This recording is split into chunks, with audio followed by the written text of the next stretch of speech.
Hi friends, this is Aman and welcome back to my YouTube channel. So let's see important levels for Nifty, Bank Nifty and the stocks you can trade.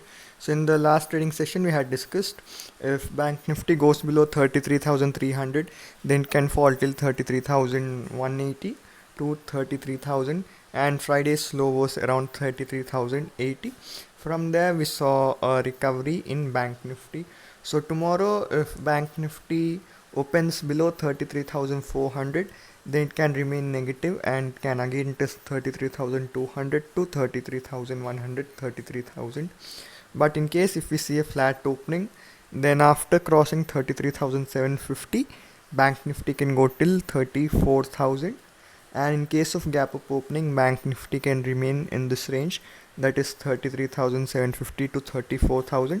And if you see a negative sign after gap up opening around 33,900, around 34,000, then you can sell Bank Nifty or else it will remain volatile in this range. Now let's see Nifty. So in the last video we had discussed if Nifty goes below 15,700 then it can fall till 15,600 to 550, and last day's low was around 15,511. From there we saw a sharp recovery in Nifty, and now in Nifty 5900 is a resistance. So until Nifty goes above 15,900 we won't see a strong buy momentum, and if we see a gap up opening tomorrow around 15,900 you can sell Nifty if you see a negative scenario on chart.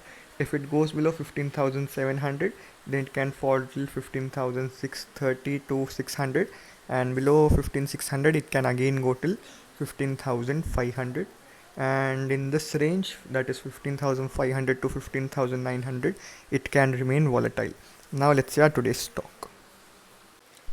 So our today's stock is Godrej Properties, and if you see after a sell off we saw consolidation and now it has closed near the breakout level, so you can buy Godrej Property above 1,233.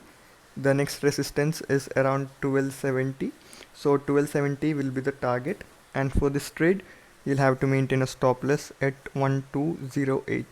So that's all for today's video. If you like my video please share it and also subscribe to the channel. Thank you.